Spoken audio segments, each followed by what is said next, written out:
الحمد لله نحمده ونستعينه ونستغفره ونؤمن به ونتوكل عليه ونعوذ بالله من شرور أنفسنا ومن سيئات أعمالنا من يهده الله فلا مضل له ومن يضلله فلا هادي له ونشهد أن لا إله إلا الله وحده لا شريك له ونشهد أن سيدنا ومولانا محمدا عبده ورسوله أرسله بالهدى ودين الحق ليظهره على الدين كله وكفى بالله شهيدا فصلى الله عليه وعلى آله وأصحابه وسلم تسليما كثيرا كثيرا اما بعد فقد قال الله تبارك وتعالى كما ورد في سورة البقرة اعوذ بالله من الشيطان الرجيم بسم الله الرحمن الرحيم يا ايها الناس اعبدوا ربكم الذي خلقكم والذين من قبلكم لعلكم تتقون وقال تبارك وتعالى كما ورد في سورة الزاريات وما خلقت الجن والانس الا ليعبدون وقال جل وعلا كما ورد في سورة يوسف إن الحكم إلا لله أمر أن لا تعبدوا إلا إياه ذلك الدين القيم صدق الله العظيم رب اشرح لي صدري ويسر لي أمري واحلل عقدة من لساني يفقهوا قولي اللهم ربنا ألهمنا رشدنا واعذنا من شرور أنفسنا اللهم أرنا الحق حقا وارزقنا اتباعه وأرنا الباطل باطلا وارزقنا اجتنابه اللهم وفقنا لما تحب وترضى آمین یا رب العالمین۔ دینی بھائیوں اور بہنوں اور بیٹوں اور بیٹیوں، میری آج کی گفتگو کا عنوان جو پہلے سے طے ہے، نجات کی راہ، لیکن میں آج چاہتا ہوں کہ جو دعائیں میں عام طور پر اپنی گفتگو کے شروع کرنے سے پہلے مانگا کرتا ہوں ان کی طرف خصوصاً توجہ آپ کی مبذول کرا دوں۔ اللہم ربنا الہمنا رشدنا واعذنا من شرور انفسنا، اے اللہ ہمیں ہر اس بات کا الہام کر دے، ہمارے دلوں میں ہر وہ بات ڈال دے جو ہمارے رشد کی، ہدایت کی، فوز کی، کامیابی کی، فلاح کی ہو۔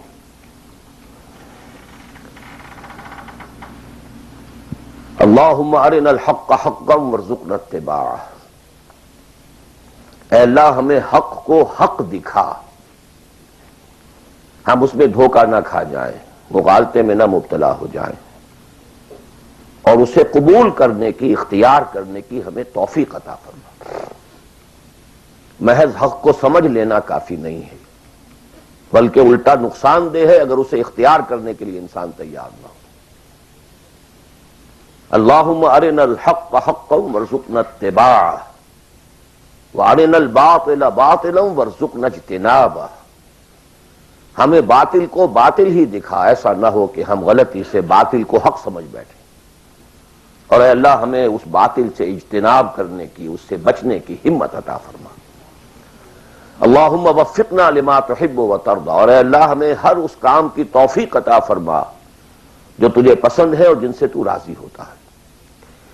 یہ دعائیں آپ میں سے ہر شخص اچھی طرح شعوری طور پر اس وقت اپنے دل میں مانگ لیں اور پھر میری گفتگو کو سماعت فرمائیں۔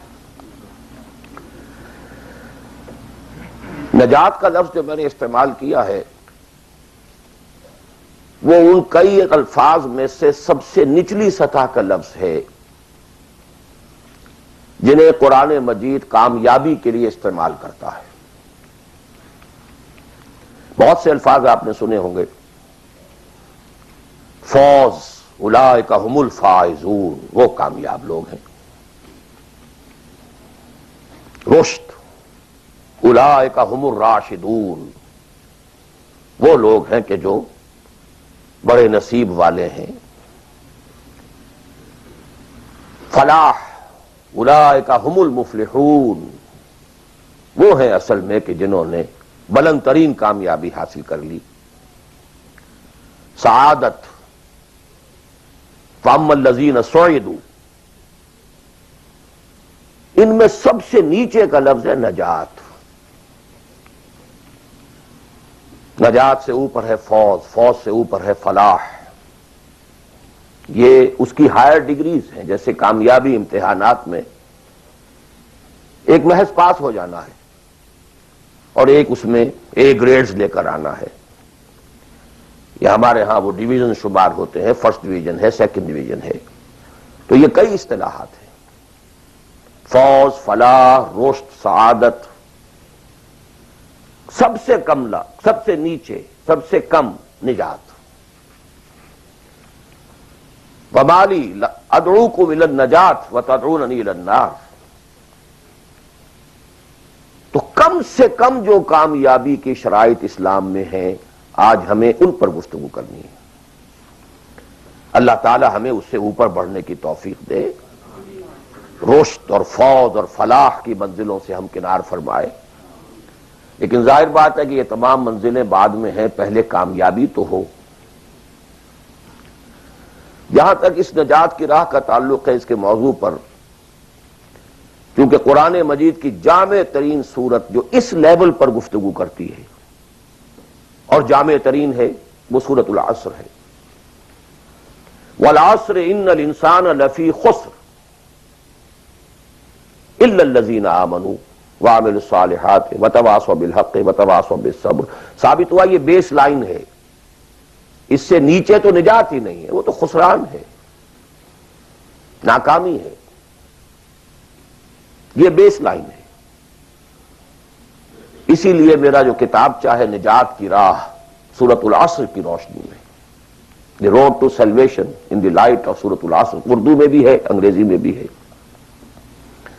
تو جیسا کہ میں نے بتایا تھا اپنی ترجمہ قرآن کے نشستوں میں کہ میں نے اسی سورۃ العصر پر بیس کر کے ایک منتخب نصاب قرآن مجید کے مطالعے کا سلیکٹڈ کورس آف اسٹڈی یہ مرتب کیا، جس میں آم کی گٹھلی جس طریقے سے وہ شے ہے جس سے پورا آم کا درخت وجود میں آ جاتا ہے، ایسے ہی سورۃ العصر ہے جس سے پورا قرآن جو ہے کھلتا چلا جاتا ہے. کتاب احکمت آیاتہ ثم فصلت من لدن حکیم خبیر. کل قرآن سورۃ العصر میں ہے. اس پر میرے آڈیوز ہیں، ویڈیوز ہیں. پورا منتخب نصاب بھی سمجھیے سورۃ العصر کی تفسیر ہے. بہرحال اس موضوع پر میں نے گزشتہ 35 سالوں میں لا تعداد مرتبہ گفتگو کی، لیکن آج میں ذرا ایک مختلف زاویے سے، مختلف اسلوب میں، باتیں وہی ہیں، حق تو ایک ہے، جہنم ایک ہی ہوگی، اس کے اندر داخلے کے دروازے لہا سبعۃ ابواب. جنت ہے، اس سے داخلے کے دروازے مختلف ہیں. حق ایک ہے، لیکن اپروچ، اس تک جانے کے لیے راستے ہیں بہت سے. تو میں آج ذرا ایک مختلف اسلوب سے وہی باتیں آپ کے سامنے دہراؤں گا. مختلف اسلوب کا فائدہ ہوتا ہے. جس بات کو انسان ایک خاص انداز سے سنتے رہنے کا عادی ہو جائے پھر اس پر توجہ نہیں کرتا. بہت مرتبہ سنی ہے، یہی بات ہے، لیکن ذرا سا اسلوب بدل دیجئے تو ذہن جو ہے وہ بیدار ہو جاتے ہیں اور ایک نئی آمادگی پیدا ہو جاتی ہے بات کو سمجھنے کے لیے. اسی لیے وہ بڑا پیارا مصرع ہے کہ ایک پھول کا مضمون ہو تو 100 رنگ سے باندھوں. بات تو ایک ہی پھول کو ڈسکرائب کرنا ہے، لیکن اس کو اس طرح سے کروں، اس طرح سے کروں، ایسے کروں. اور اسی کو قرآن مجید نے استعمال کیا. یہ اصل اسلوب قرآن کا ہے. کذالک نصرف الآیات، تصریف الآیات، آیات کو گردش دینا. ایک آیت میں ایک مضمون پہلے ہے، دوسرا بعد میں ہے. دوسری آیت میں دوسرا مضمون جو ہے وہ پہلے آ گیا ہے اور پہلا جو ہے وہ بعد میں لے آئے. یا ایھا الذین آمنوا کونوا قوامین بالقسط شہداء للہ، یہ سورہ نساء میں ہے. یا ایھا الذین آمنوا کونوا قوامین للہ شہداء بالقسط، یہ آپ کو سورہ مائدہ میں مل جائے گا. لیکون الرسول شہیدا علیکم وتکونوا شہداء علی الناس، یہ سورہ حج میں ہے. لِتَكُونُوا شُهَدَاءَ عَلَى النَّاسِ وَيَكُونَ الرَّسُولُ عَلَيْكُمْ شَهِيدًا، یہ سورہ بقرہ میں تصریف الآیات، كَذَلِكَ نُصَرِّفُ الآیات۔ تو میں آج کوشش کر رہا ہوں تصریف آیات کے اس اسلوب کو کسی درجے میں، قرآنی اسلوب ہے، اس کو کاپی کرنا بھی آسان نہیں ہے، کوشش کروں گا اس سے اپنی وہی بات جو آپ میں سے بہت سے حضرات کے سامنے اس سے پہلے بہت مرتبہ آ چکی ہوگی، لیکن نئے اینگل سے۔ وہ اینگل کیا ہے؟ اللہ کا دین کا ایک ہی تقاضا ہے انسان سے، وہ تقاضا جس کے بارے میں ہم کہہ سکتے ہیں کہ 100 بات کی ایک بات، ایک بات۔ جیسے اردو کا ایک محاورہ ہے، ہاتھی کے پاؤں میں سب کے پاؤں، وہ اتنا چوڑا پاؤں ہے کہ وہ سب پاؤں رکھ دیں تو اس میں آ جائیں۔ اسی طریقے سے ایک بدو صحابی آئے تھے حضور سے، انہوں نے ایک سوال کیا تھا کہ مجھے کل دین کی بات ایک جملے میں سمجھا دیجیے۔ آپ نے فرمایا ہاں ٹھیک ہے، آؤ، قل آمنت باللہ ثم استقم، دیٹس آل، اللہ پر کہو کہ میں اللہ پر ایمان لایا، پھر اس پر جم جاؤ۔ اسی طرح آج میں آپ سے دین کا کل تقاضا، اللہ کا کل مطالبہ، اور میرے ذہن میں وہ آیت آ رہی ہے کلا لما یقض ما امرہ، ہم نے ایک ہی تقاضا انسان سے کیا، اس نے اس کو پورا نہیں کیا۔ اور میرے ذہن میں اس وقت ایک سین آ رہا ہے، وہ جو پکچر بنائی گئی تھی حضور کی سیرت پر، دی میسنجر آف اللہ، the messenger of God perhaps, اس میں دکھایا گیا ہے کہ ابو طالب بستر وفات پر ہیں، آخری وقت ہے، قریش کا وفد آیا ہے الٹیمیٹم لے کر کے، ابو طالب اب ہمارا صبر کا پیمانہ لبریز ہو گیا، یا تو اپنے بھتیجے کو روک لو ورنہ پھر آئیے اوپن، پھر ایک اوپن چیلنج ہے، کھلے میدان میں مقابلہ کیجیے۔ ایک جملہ اس وقت اس پکچر میں ہے جو کہا ابو طالب نے، one word, my nephew demands from you only one word۔ اس نے تم سے کیا تقاضا کیا ہے؟ تم سے دولت نہیں مانگی، تم سے مال نہیں مانگا، تم سے حکومت نہیں مانگی، کچھ بھی تو نہیں مانگتا، وہ ایک بات مانگتا ہے، ایک کلمہ تک مانگتا ہے۔ ابو جہل نے فوراً ریٹارٹ کیا، the one word he demands demolishes all the gods۔ وہ ایک بات اس کی ایسی ہے کہ جو ہمارے سارے معبودوں کا تیا پانچا کر کے رکھ دیتی ہے، ختم کر دیتی ہے۔ ایک بات، دین تو ایک بات ہے۔ اسی انداز میں آپ کو بتا رہا ہوں کہ اللہ کا کل تقاضا، دین کا کل تقاضا ایک لفظ میں ہے، وہ لفظ ہے عبادت۔ تمام انبیاء کی دعوت آپ قرآن مجید میں مختلف مکی صورتوں میں پڑھیں گے، ان اعبدوا اللہ ما لکم من الہ غیرہ، اللہ کی عبادت کرو، تمہارا اس کے سوا کوئی الہ، کوئی معبود نہیں۔ خود قرآن کی دعوت صرف اس فرق کے ساتھ کہ پہلے انبیاء کہتے تھے یا قوم اعبدوا اللہ، اے میری قوم کے لوگوں اللہ کی عبادت کرو، اللہ کی بندگی کرو۔ حضور چونکہ بھیجے گئے پوری نوع انسانی کے لیے، تو یہاں خطاب ہے یا ایھا الناس اعبدوا ربکم الذی خلقکم والذین من قبلکم لعلکم تتقون۔ اے لوگو، اے بنی آدم، بندگی کرو، پرستش کرو اپنے رب کی جس نے تمہیں پیدا کیا۔ سورہ ذاریات میں فرمایا وما خلقت الجن والانس الا لیعبدون، تمہاری غایت تخلیق ہی یہ ہے، ہم نے تمہیں پیدا ہی اس لیے کیا ہے کہ تم ہماری بندگی کرو، ہماری عبادت کرو۔ اور وہی 100 بات کی ایک بات حضرت یوسف نے اپنے قید خانے کے ساتھیوں سے کہی تھی، ان الحکم الا للہ امر لا تعبدوا الا ایاہ ذلک الدین القیم۔ ایک جملے میں کل دین قیم ہے، مکمل دین ہے، اس کے سوا کسی اور کی عبادت اور بندگی نہ کرو۔ ایک لفظ ہے، ایک تقاضا ہے، ہم پورا کر دیں تو نجات بھی ہے، فوز بھی ہے، فلاح بھی ہے، رشد بھی ہے، سعادت بھی ہے، ہدایت بھی ہے، سب کچھ ہے۔ لیکن اب یہ کہ یہ عبادت ہے کیا؟ عبادت کے 5 اجزاء، بلکہ اجزاء کا لفظ میں نے غلط شمار کیا، استعمال کیا۔ 2 تو ہیں لازمی اجزاء، لازمی، اور 3 اس کے ضمنی پہلو ہیں۔ تو 2 × 3 5۔ یہ 5 باتیں اگر یاد نہیں رہتی ہیں تو عبادت کا تصور آپ کا درست نہیں ہوگا۔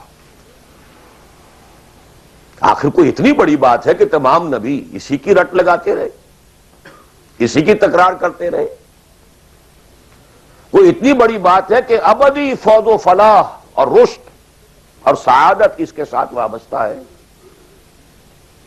وہ بہت بڑی بات ہے، معمولی بات تو نہیں۔ ابدی جہنم اور ابدی جنت، کتنا فرق ہے، اور وہ اسی ایک لفظ کے ساتھ وابستہ ہے۔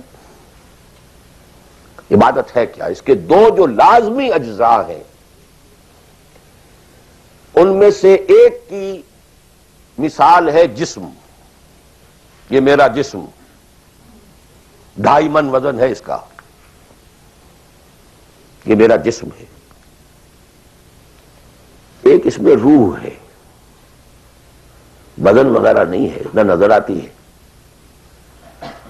لیکن اصل انسان وہ روح ہے۔ اسی طرح عبادت کا جو جسد ظاہری ہے، جو نظر آتا ہے، پیلپیبل ہے، محسوس ہوگا، سامنے آئے گا، وہ ہے اطاعت کلی، total obedience. Without any reservation, کوئی استثناء نہ ہو۔ مخلصین لہ الدین، اطاعت کو اس کے لیے خالص کرتے، ٹوٹل اوبیڈینس۔ یہ ہے جسد۔ 2.5 من جو ہے عبادت، وہ یہ ہے۔ اور اس کی روح کیا ہے؟ اللہ کی محبت۔ یہ اطاعت محبت کے جذبے سے سرشار ہوگا تب تو عبادت ہے، ورنہ اطاعت ہے صرف۔ اطاعت تو انسان حکمرانوں کی بھی کرنے پہ مجبور ہو جاتا ہے۔ ہم انگریزوں کی اطاعت کرتے تھے، آپ یہاں بہت سے ایسے قوانین کی اطاعت کرتے ہیں جو آپ کو پسند نہیں ہے، مجبوری ہے، آ گئے ہیں، رہ رہے ہیں، کیا کریں۔ لیکن جب آؤٹ آف لو، انٹینس لو، جب کسی کی ٹوٹل اوبیڈینس قبول کی جائے گی تو یہ عبادت ہے۔ یہ 2 ہے اجزاء لازم۔ اس کو بڑی خوبصورتی سے امام ابن تیمیہ اور حافظ ابن قیم انہوں نے بیان کیا ہے۔ العبادت تجمع اصلین، غایت الحب مع غایت الذل والخضوع۔ 2 چیزیں جمع ہوتی ہیں تو عبادت پوری ہوتی، انتہا درجے کی محبت اور انتہا درجے کی عاجزی اور اطاعت اور سرفگندگی کسی کے سامنے۔ یہ دونوں چیزیں اطاعت کے لازمی اجزاء ہیں عبادت کے۔ اور ان دونوں کے بارے میں ایک بات اور نوٹ کیجئے، ان دونوں کے اعتبار سے اللہ اور اس کا رسول بریکٹڈ ہیں، ساتھ جڑے ہوئے، اس لیے کہ اللہ کی اطاعت رسول کی اطاعت کے ذریعے ہے۔ وَمَا أَرْسَلْنَا مِن رَّسُولٍ إِلَّا لِيُطَاعَ بِإِذْنِ اللَّهِ وَمَن يُطِعِ الرَّسُولَ فَقَدْ أَطَاعَ اللَّهَ۔ وہ ریپرزنٹیٹو ہے، وہ نمائندہ ہے اللہ کا، لہذا اللہ کی اطاعت، اطیعوا اللہ واطیعوا الرسول۔ اطاعت میں یہ دونوں بریکٹڈ ہیں۔ یہی وجہ ہے کہ قانون اسلامی کی مستقل سورسز جو ہیں وہ یہی 2 ہیں، اللہ کی کتاب اور اس کے رسول کی سنت۔ اسی طرح محبت میں بھی دونوں بریکٹڈ ہیں۔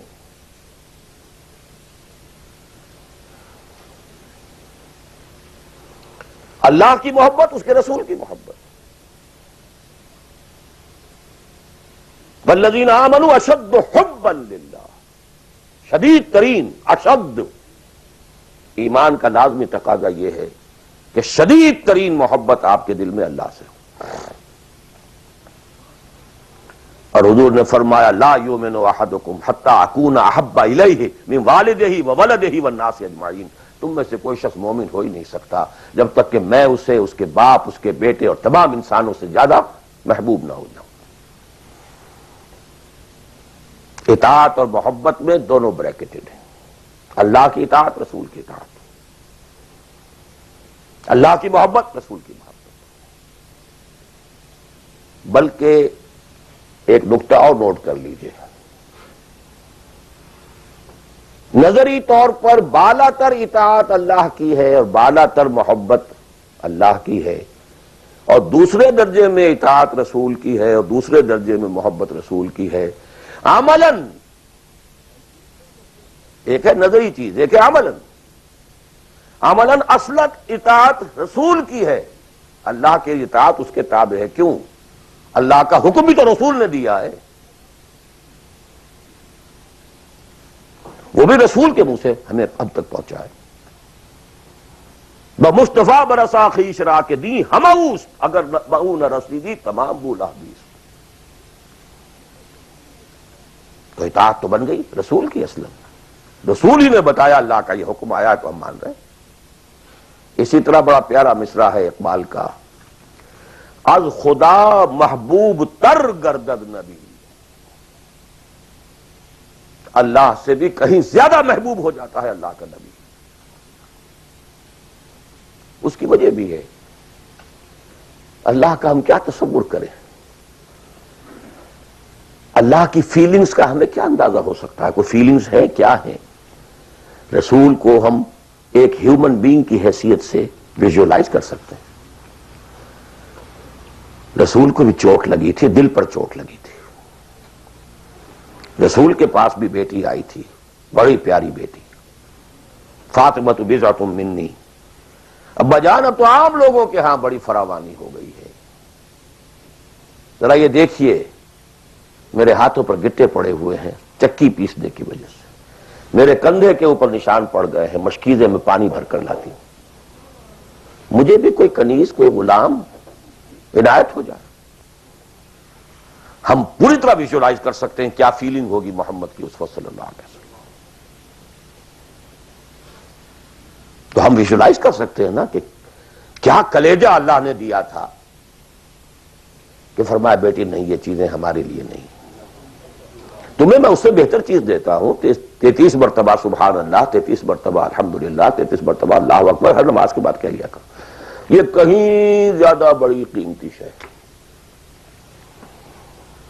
ہم محسوس کر سکتے ہیں کہ رسول کے دل پر کیا بیتی تھی جب حضرت حمزہ کی اعضا بریدہ لاش سامنے آئی ہے کہ ناک کٹی ہوئی ہے، کان کٹے ہوئے، پیٹ چاک ہے، کلیجہ باہر نکلا ہوا، اسے چبایا گیا. But what is feelings؟ اور کیا پہاڑ جیسا دل اللہ نے دیا تھا، کیسے جبر کیا ہے، کیسے صبر کیا ہے. اگرچہ ایک وقت میں آ کر بات ظاہر ہو گئی جب مدینے میں واپس پہنچے ہیں اور انصار کے گھروں سے عورتوں کے بین کرنے کی، ماتم کرنے کی آوازیں آئیں تو الفاظ نکل گئے اما حمزہ تو فلا بواکی لہو، ہائے حمزہ کے لیے تو کوئی رونے والی بھی نہیں ہے. حمزہ مہاجر ہے، یہاں حمزہ کا کون رشتہ دار، کون عورتیں رشتہ دار ہیں اس کی جو اس کا ماتم کریں گی. ہاں مکے میں ہوتا حمزہ عبد المطلب کا بیٹا اور یہ حادثہ ہوا ہوتا تو پورے مکے میں کوہرام ہوتا. آخر فیلنگز تھے کہ نہیں؟ اس لیے از خدا محبوب تر گردد نبی.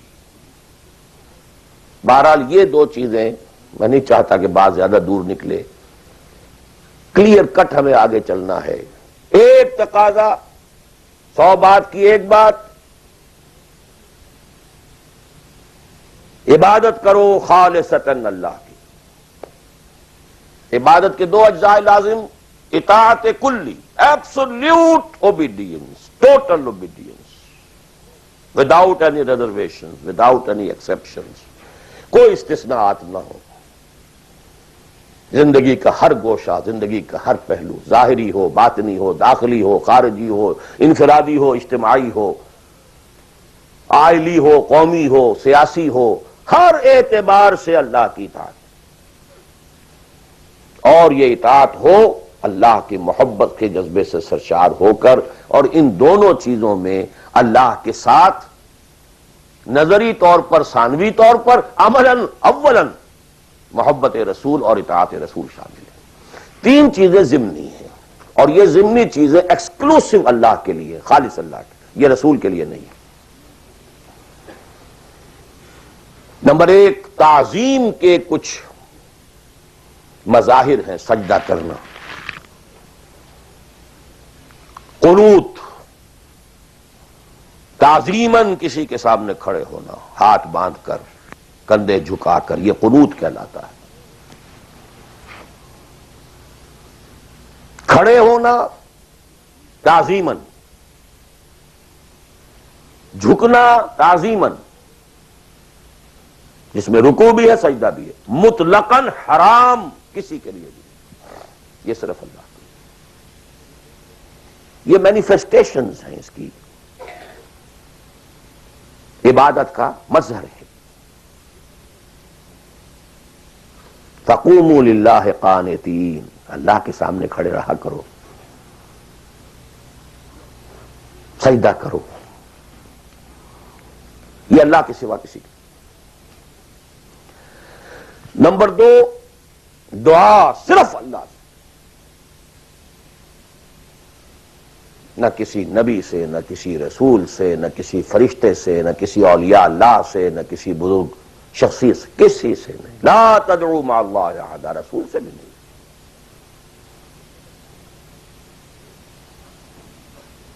اب اس میں کئی الفاظ نوٹ کر لیجئے، استدعاء، استغاثہ، استمداد، استعانت، وہی مدد ہے، استنصار، صرف اللہ۔ ہاں مادی قوانین کے تحت فزیکل ورلڈ میں ہم مدد مانگ سکتے ہیں، ذرا مجھے ایک گلاس پانی لا دیجئے، مجھے ذرا یہ کر دیجئے، معلوم ہے پانی ہے، یہ جائے گا لے آئے گا، لیکن بالغیب مدد کسی سے مانگنا، استغاثہ کسی سے کرنا، استعانت کسی سے کرنا حرام ہے، عبادت کو زیرو سے ضرب دے کر زیرو کر دیتا۔ نمبر تین، اخلاص و احتساب، صرف اللہ، جو نیک کام کرے صرف اس کی خوشنودی کے لیے۔ یہاں تک کہ حضور کے سامنے ایک صحابی ایسے ہی محاورے میں رواں روی میں کہہ بیٹھے، ما شاء اللہ و ما شئت، جو آپ چاہیں اور اللہ چاہے، فوراً ڈانٹ دیا، اجعلتنی للہ ندن، تم نے مجھے اللہ کا مد مقابل بنا دیا۔ مشیت صرف اس کی، وما تشاءون الا ان یشاء اللہ۔ کوئی نیک کام سوائے اس کی رضا جوئی کے لیے اگر کسی اور کے لیے کیا گیا، ریا ہے، سمعہ ہے، دکھاوے کے لیے ہے، شہرت کے لیے ہے، دنیا کمانے کے لیے ہے، لیڈری چمکانے کے لیے ہے، اقتدار حاصل کرنے کے لیے ہے، کوئی بھی اور مقصد اگر شامل ہوا، زیرو سے ضرب کھا کر پوری عبادت زیرو ہو جائے گی۔ احتساب، بدلے کی توقع صرف اللہ سے۔ یہ لفظ آپ خاص طور پر سنتے رہے ہوں گے ان دنوں بہت، من صام رمضان ایمانا واحتسابا غفر له ما تقدم من ذنبه ومن قام رمضان ایمانا واحتسابا غفر له ما تقدم من ذنبه ومن قام لیلۃ القدر ایمانا واحتسابا۔ ایمان کے ساتھ احتساب کیوں آ رہا ہے؟ اس کا اجر و ثواب سوائے اللہ سے اور کسی سے توقع نہ ہو۔ یہ 5 چیزیں ہیں۔ جہاں تک اطاعت کا تعلق ہے اس میں ایک ایکسیپشن نوٹ کر لیجئے،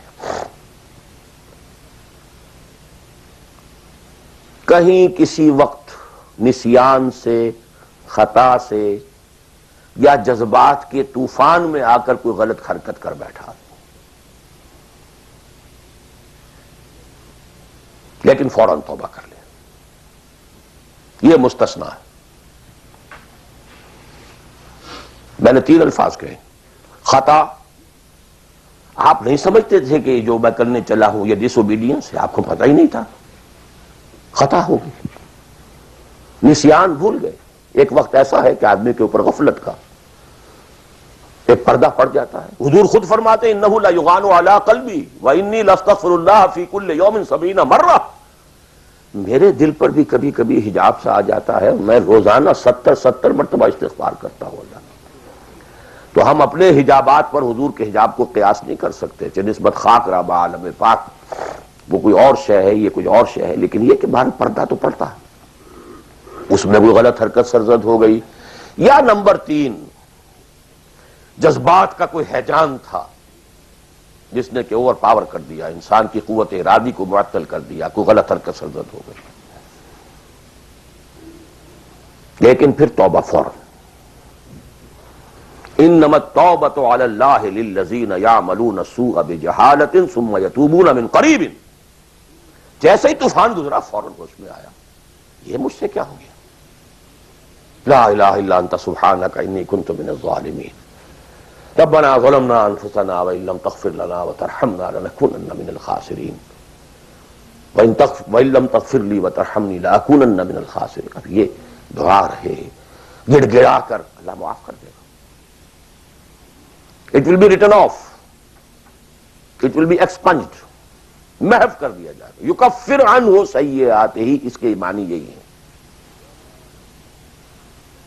ہاں اس کے برعکس اگر ایک گناہ بھی جان بوجھ کر مستقلاً کرتے رہے، ایک، باقی ساری 99% عبادت ہو رہی ہے، ایک حرام شے کو اپنے لیے حلال ٹھہرا لیا، شعوری طور پر، ارادی طور پر، مداومت کے ساتھ اس کے اوپر ڈیرے جما لیے، وہ ایک گناہ جو ہے وہ پوری عبادت کو زیرو سے ضرب دے کر زیرو کر دے گا، اور خلود فی النار، آگ میں ہمیشہ رہنے کی وعید.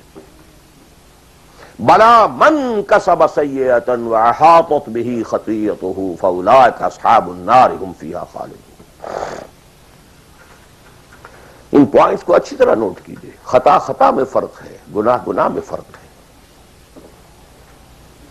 ایک گناہ غیر شعوری طور پر ہو گیا، خطا سے ہو گیا، نسیان سے ہو گیا، وقتی طوفان جذبات کا، کسی ایسی محفل میں تھے، مجلس میں تھے، کھو گئے، غلطی ہو گئی، فوراً متنبہ ہو گئے فوراً.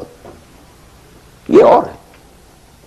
جیسے کہ آدمی، مجھے اچھی طرح یاد ہے ایک مرتبہ، اور میں بھولتا نہیں اس واقعے کو، میں میڈیکل کالج میں پڑھ رہا تھا تو ایک سائیکل پر جا رہا تھا کالج، اور سلپری تھی روڈ. جب سائیکل سلپ کرتی ہے تو پتہ نہیں چلتا میں کب گر گیا. گرا ہوں لیکن مجھے پتا اس وقت چلا جب اٹھ چکا تھا میں کہ میں گرا تھا، کیونکہ آدمی وہ پڑا نہیں رہتا، فوراً اٹھتا. یہ جو ہے فوراً اٹھنا، ثم یتوبون من قریب، یہ بھی بعد میں معلوم ہوتا کہ میں گرا تھا جبکہ اٹھ چکا ہوتا آدمی. اتنا انسٹنٹینیس ہوتا ہے. یہ ہے یتوبون من قریب. اور اس کو اللہ نے اپنے ذمے، انما التوبۃ علی اللہ، اللہ کے ذمے ہے یہ کہ وہ ایسے شخص کی توبہ قبول کرے. انما التوبۃ علی اللہ للذین یعملون السوء بجہالۃ ثم یتوبون من قریب. بہرحال یہ ایک اس کی ضمنی بات تھی کہ اطاعت کلی کے ضمن میں ان دونوں چیزوں کو ذہن میں رکھیے. گناہ کا ہو جانا، کل بنی آدم خطاؤون وخیر الخطائین التوابون، التائب من الذنب کمن لا ذنب لہ. بہت اس میں ہمارے لیے پر امید باتیں کہی گئی. اللہ کو اپنے گناہگار بندے کی توبہ سے اتنی ہی خوشی ہوتی ہے جتنی کہ اس شخص کو ہوئی جو ایک صحرا میں سفر کر رہا تھا. ایک ہی اونٹ تھا، اسی پر اس کا پانی تھا، اسی پر اس کا راشن تھا. تھوڑی دیر کے لیے سستانے کو لیٹا، آنکھ کھلی تو اونٹ غائب. دوڑ رہا ہے مشرق میں، مغرب میں، شمال میں، جنوب میں، تھک ہار کر بیٹھ گیا ہے. اب وہ موت کا انتظار کر رہا ہے. نہ پانی ہے، نہ کوئی غذا ہے، نہ کوئی سواری ہے کہ اس صحرا لقدق صحرا سے نکل سکے. کہ اچانک دیکھتا ہے کہ اونٹ تو کھڑا ہے، موجود ہے. تو اسے اتنی خوشی ہوتی ہے کہ وہ کہتا ہے اللہ تو میرا بندہ، میں تیرا رب. کہنا یہ چاہتا تھا اللہ تو میرا رب، میں تیرا بندہ، لیکن اتنا مغلوب ہو گیا ہے اس وقت جذبات میں خوشی کے کہ کہہ یہ بیٹھا کہ اللہ تو میرا بندہ، میں تیرا رب. اتنی خوشی ہوتی ہے کہ اللہ کو اپنے کسی گناہگار بندے کی توبہ سے. تو یہ وہ ہے وہ مسئلہ عارضی، فوری، لا علمی، جہالت، طوفان یا کسی ماحول کے فوری اثر کے تحت کوئی غلطی ہو گئی فوراً توبہ کی. لیکن یہ کہ اگر جان بوجھ کر کانشس ڈسیژن ایک حرام شے کو بھی اگر مستقلاً اختیار کر لیا، بلا من کسب سیئۃ واحاطت بہ خطیئتہ فاولئک اصحاب النار هم فیہا خالدون. اب آئیے نیکسٹ، میں جسے آج ایک نیا اینگل کہہ رہا ہوں وہ کیا ہے. دیکھیے اطاعت کے دو پہلو ہیں، انفرادی اور اجتماعی. میری مراد کیا ہے؟ ان کی ریشو پروپورشن مختلف ہوگی. کوئی بہت آرگنائزڈ سوسائٹی ہے، اسٹیٹ کا کانسیپٹ ہے، اجتماعیت کا پڑھنا بہت بھاری ہو جاتا ہے، انفرادیت بہت محدود ہو جاتی ہے. کوئی بڑی پریمیٹیو سی سوسائٹی ہے، آرگنائزڈ اسٹیٹ نہیں ہے، تو انفرادیت کا دائرہ وسیع ہوتا ہے، اجتماعیت محدود ہوتی ہے. In various proportions. لیکن پہلے ان کو آئیڈینٹیفائی کیجئے، اس سے میری مراد کیا ہے. ایک وہ اللہ کی اطاعت ہے کہ جو ایک انسان کے اپنے بس میں ہے، وہ کر سکتا ہے. چاہے بھوک آ جائے، فاقہ آ جائے، نقصان ہو جائے، جان کا اندیشہ ہو جائے، یہ کر سکتا ہے. ایک وہ اطاعت ہے جو کسی صورت کر ہی نہیں سکتا جب تک کہ اجتماعی ماحول نہ بدلے. کتنا ہی سنسیئر ہو، کتنا ہی نیک ہو، کتنا ہی فیصلہ کر لے، کر ہی نہیں سکتا. وہ اس کے ہاتھ میں ہے ہی نہیں. ایک ریاست ہے، آرگنائز اسٹیٹ ہے، اس کا لا ہے، آپ اس میں رہ رہے ہیں تو وہی قانون چلے گا. آپ کے بس میں نہیں ہے. آپ کا بیٹا فرض کیجئے خدا نہ خواستہ زنا کرے تو آپ اسے رجم نہیں کر سکتے، چاہے آپ کا بیٹا ہے. You have no power, no authority. آپ کا اپنا بیٹا اپنی بیٹی چوری کر لے، آپ ہاتھ نہیں کاٹ سکتے. مجھے یاد آ رہا ہے، لو ان فاطمہ بنت محمد سرقت، بالفرض ہی کہہ رہا ہوں نا میں بھی، مفروضے کے طور پر آپ نہیں ہاتھ کاٹ سکتے. ایک معاشرہ ہے جس کے اندر پوری معیشت جو ہے سود کے اوپر ہے. آپ سانس بھی نہیں لے سکتے کہ جو سود سے خالی ہو. امپاسبل. ایک اسٹیٹ ہے، آپ اس کے سٹیزن ہیں، آپ اس کے کانسٹیٹیوشن کے لائل ہیں، فیتھفل ہیں. تو جیسا کہ میں نے کہا تھا، آرگنائز سوسائٹی اسٹیٹ میں یہ دائرہ بہت بڑھ جاتا ہے. ٹرائبل ہے، وہاں یہ کہ انفرادیت کا کافی دائرہ ہوتا ہے، قانون کم سے کم ہوتے ہیں، نظم کم سے کم ہوتا ہے، سسٹم جو ہے اس کی گرفت کم سے کم ہوتی ہے. اب دیکھیے، دو حیثیتیں دنیا میں ممکن ہیں. ایک انتہائی خوش بختی کی، انتہائی خوش قسمتی کی کہ ایک انسان ایک ایسے ماحول میں پیدا ہو گیا ہے، یا وہ ہجرت کر کے ایسے ماحول میں چلا گیا ہے جہاں ٹوٹل دین غالب ہے، دین قائم ہے، نظام ہے ہی دین کا، حکومت ہے ہی اللہ کی. وہاں جا کر انسان کتنا how it is he will feel. No friction. وہ بھی اللہ کی بندگی کرنا چاہتا ہے، ماحول بھی سازگار ہے، پورا نظام بھی اللہ کی بندگی پر ہے، پورا قانون بھی اللہ ہی کا نافذ ہے، پورا تعلیم کا ڈھانچہ بھی اللہ ہی کے ہدایت کے مطابق ہے، تمام ذرائع ابلاغ سے بھی اسی کے مطابق چیزیں ہیں جو نشر ہو رہی ہیں، آڈیو ویژول سب کچھ. انتہائی خوش قسمتی، موسٹ فارچونیٹ کہ ایک انسان ایسے ماحول میں ہو. لیکن فرض کیجئے کہ وہ ایسے ماحول میں ہے جہاں اللہ کا دین غالب نہیں. بہت محدود سا حصہ ہے جس میں وہ اللہ کا حکم مان سکتا ہے. نماز وہ پڑھ سکتا ہے, روزہ رکھ سکتا ہے, کوئی نہیں روکتا. اسرائیل میں بھی جا کے پڑھ لیجئے نماز اور روزہ, امریکہ میں کر لیجئے, بھارت میں کر لیجئے, کوئی نہیں روکتا. نو وے.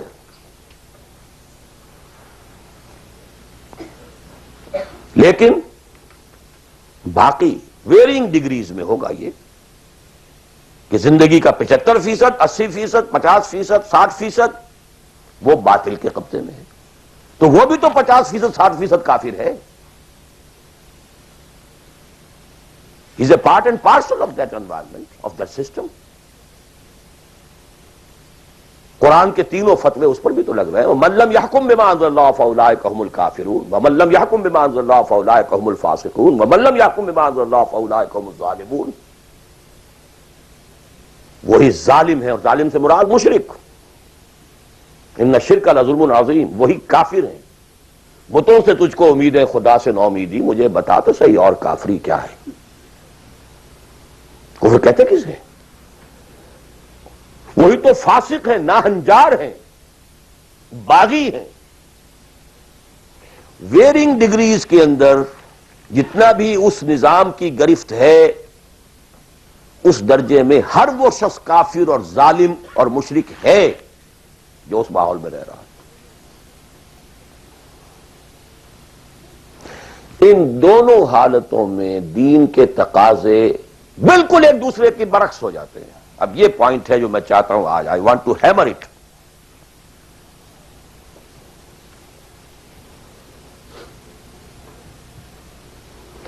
اگر آپ خلافت راشدہ کے دوران پیدا ہو گئے ہوتے, موسٹ فارچونیٹ, موسٹ ایزی.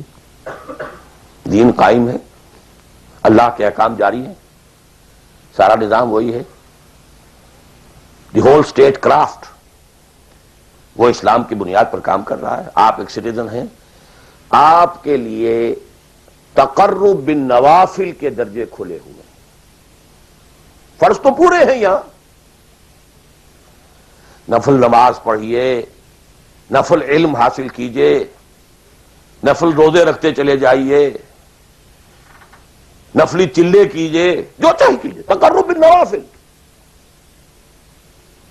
اور اس تقرب بالنوافل کا درجہ یہاں تک اونچا ہو سکتا ہے, وَيَتَقَرَّبُ إِلَيَّ عَبْدِي بِالنَّوَافِلِ حَتَّى أَكُونَ, میرا بندہ نوافل کے ذریعے سے میرا تقرب حاصل کرتا جاتا ہے, کرتا جاتا ہے, کرتا جاتا ہے, یہاں تک کہ میں اس کی آنکھیں بن جاتا ہوں جن سے وہ دیکھتا ہے, اس کے کان بن جاتا ہوں جن سے وہ سنتا ہے, اس کے ہاتھ بن جاتا ہوں جن سے وہ پکڑتا ہے, اس کے پاؤں بن جاتا ہوں جن سے وہ چلتا ہے. حدیث قدسی, اور سارے وہابی بھی مانتے ہیں اس کو, یہ نہ سمجھیے کہ یہ کسی صوفی کی بڑھ ہے. حدیث صحیح عند کل المحدثین. اللہ ہاتھ بن جاتا ہے آپ کا, اللہ پاؤں بنتا ہے آپ کا, اللہ آنکھ بنتا ہے آپ کی, اللہ کان بنتا ہے آپ کا. یہ بہت اونچی بات ہے, بہت اونچی بات ہے, بہت اونچی بات ہے. لیکن یہ تقرب بالنوافل کا درجہ کہاں آئے گا؟ جہاں آپ ایک اسلامی نظام کے تحت سانس لے رہے ہیں, جہاں وہ اسلامی نظام نہیں ہے.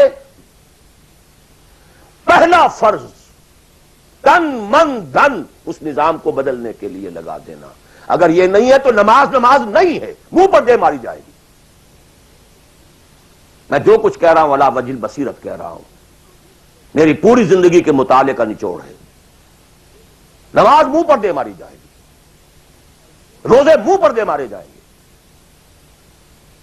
You reconcile yourself to that system جو میری بغاوت کے اوپر مبنی تھا.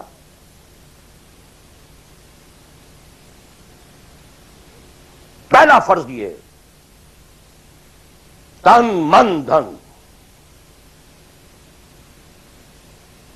You cannot reconcile with that system. You cannot accept that system. اس میں اپنے آپ کو ایکوموڈیٹ کرنا، اس میں اچھے کیریئر تلاش کرنا، اس میں اچھی جائیداد بنانا، اس میں پیسہ جمع کرنا، اس میں اچھی سے اچھی بچوں کو ایجوکیشن تاکہ بہتر سے بہتر زندگی وہ بھی گزار سکیں، سب کا سب حرام، مطلقاً حرام۔ پہلا کام یہ ہے اپنی جان، اپنا مال، اپنا تن، اپنا دھن سب اللہ کے دین کے لیے خرچ کرو۔ سب سسٹمز لیول کے اوپر صرف جان کو باقی رکھنے کے لیے جو ناگزیر ہے، that is allowed, nothing more. This is the point, crucial point. اب ہمارے سامنے حدیثیں ہوتی ہیں اور وہ سارے فضائل کی کتابیں ہیں اور یہ ہیں جن کا تعلق اس ماحول سے تھا جبکہ دین قائم ہو چکا تھا،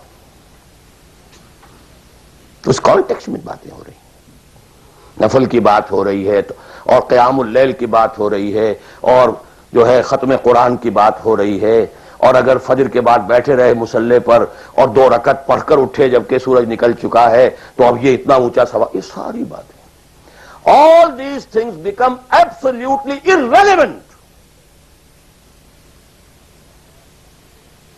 The deciding factor is دین غالب ہے، ٹھیک ہے، چلو نوافل کی طرف، قرات کی طرف چلو، جتنا آگے سے آگے یتقرب الی العبد بالنوافل، ورنہ تقرب بالفرائض پہلے فرض کرنے ہوں گے، اور فرضوں میں پہلا فرض جہاد ہے۔ Now please note this word, جہاد اصل میں اس جد و جہد کا جامع عنوان ہے، your struggle against that system۔ لہذا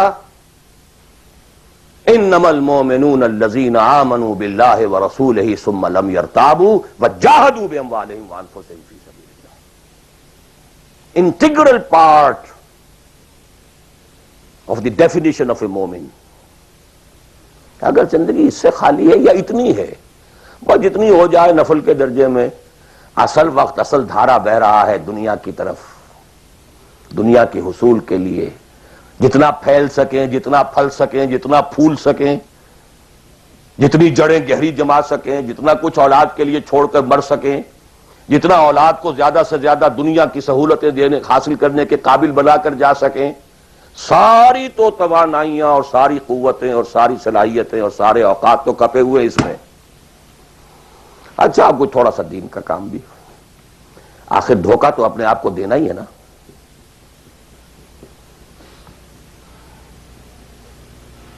عصمت فروش عورتیں بھی تو کالے کپڑے پہن کے جلوس میں نکلتی ہیں تازیوں کے، اور سبیلیں لگاتی ہیں اور مسجدیں بناتی ہیں۔ They have to deceive themselves۔ ڈاکو لوگ نہایت سفاک یتیموں اور بیواؤں کی سرپرستی کرتے تھے۔ ہمارے معاشرے میں جو بستہ الف بستہ بے کے غنڈے ہوتے ہیں ان کے ہاں بھی نیکی کا، پن کا، خیر کا کھاتا ہوتا ہے۔ کسی طرح کچھ مذہبی ایکٹیویٹی ہے، اصل شے یہ ہے کس ماحول میں رہ رہے ہیں۔ بہت خوش قسمت ہوتا میں اور آپ، پھر آپ اچھے سے اچھا پہنتے، کوئی اعتراض نہیں، اچھے سے اچھا کھاتے۔ قل من حرم زینۃ اللہ التی اخرج لعبادہ والطیبات من الرزق۔ خلافت راشدہ میں آپ رہ رہے ہیں، آپ حلال ذریعے سے کما رہے ہیں، آپ بہت اچھا کھائیے، بہت اچھا پہنیے، بلکہ اللہ چاہتا ہے کہ اس کی نعمت جو اس نے تمہیں دی ہے وہ تم پر ظاہر ہو۔ لیکن پلیز نوٹ دی کانٹیکسٹ، دین مغلوب ہو اور آپ اچھا پہننے اور اچھے کھانے کی فکر میں ہو۔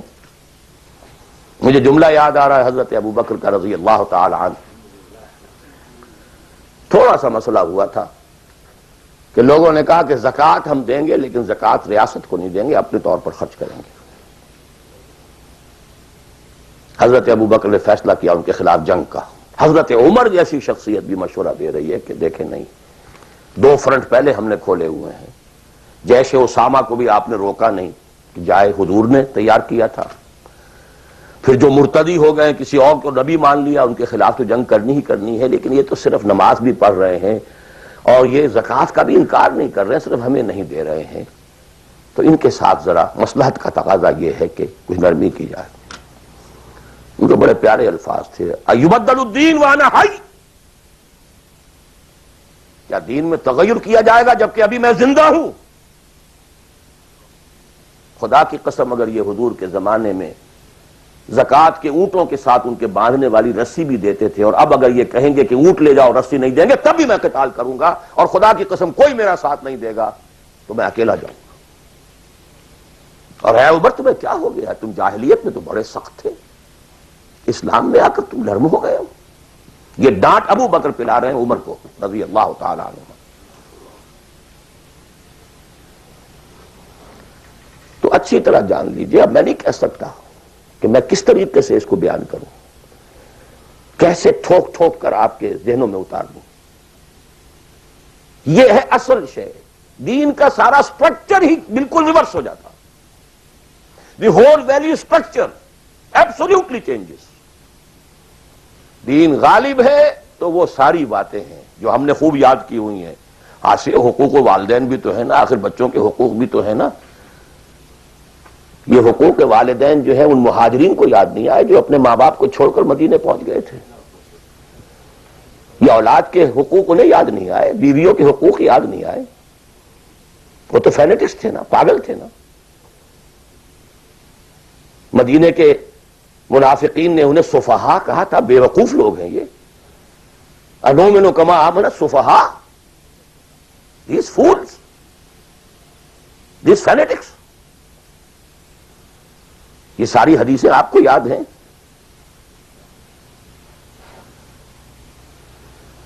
فرق ہے، اسلام غالب ہے تو مسئلہ کچھ اور ہے۔ اچھا کھائیں، اچھا پہنیں، نوافل ہے، نوافل پر نوافل ہے، جتنی ترقی کیجئے، دنیا میں کرنا چاہیں دنیا میں کیجئے، روحانی ترقی کرنا چاہیں روحانی ترقی کیجئے، سارے میدان کھلے ہیں۔ علم میں، پروفیشن میں، کسی خاص فن میں ترقی کرنا چاہے کیجئے۔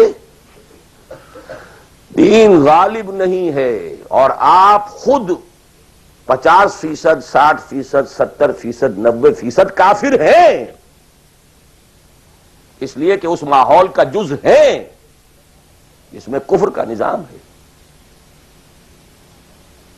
تو پہلا کام تو اپنے آپ کو اس کفر سے نجات دلانا ہوگا، پھر نماز بھی اسی کے لیے ہے۔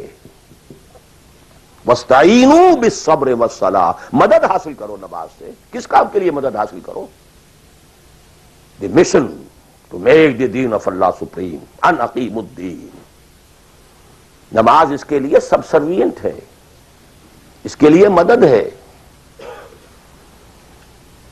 روزہ اسی کے لیے جنگ کرنے کی صلاحیت پیدا کرنے کے لیے ہے۔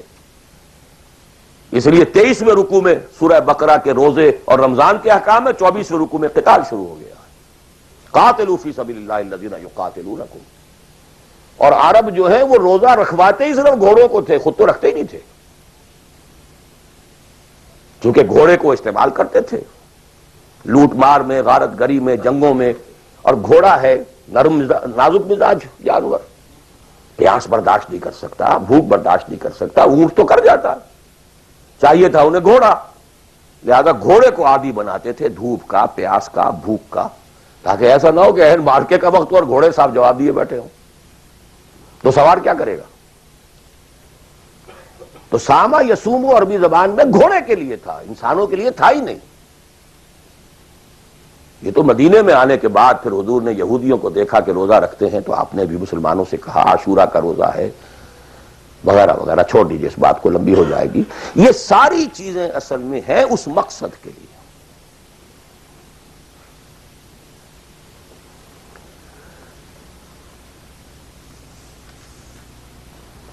اب دیکھیے کہ اب پریکٹیکلی ہم آتے ہیں مسئلے کے اوپر۔ آئی ہوپ میں اس سے زیادہ میں کر نہیں سکتا، میرے لیے ممکن نہیں ہے کہ میں اپنے احساسات کو جیسے کہ میرے ہیں آپ تک منتقل کر دوں۔ اور میں جانتا ہوں ایسے لوگوں کو جو 30 برس سے مجھے سن رہے ہیں اور یہ ساری باتیں سن رہے ہیں اور ٹس سے بس نہیں ہوتے، زمیں جنبت نہ جنبت گل محمد، ان کا وہی کانسیپٹ ہے. اس لیے کہ یہ کانسیپٹ 1400 برس میں جا کر جو ہے مکمل ہوا، پختہ ہو گیا. 30 برس تھے خلافت راشدہ کے، اس کے بعد ڈاؤن فال، کانسیپٹ سٹارٹڈ چینجنگ. دین مذہب بنتا چلا گیا، سارا ایمفیسس نماز روزے حج و عبادت پر ہو گیا، دین کا تصور ہی ختم. اور پھر ہم میں سے جو لوگ غلام رہے وہ تو اتنے خوگر ہو گئے کہ ملا کو جو ہے ہند میں سجدے کی اجازت ناداں یہ سمجھتا ہے کہ اسلام ہے آزاد.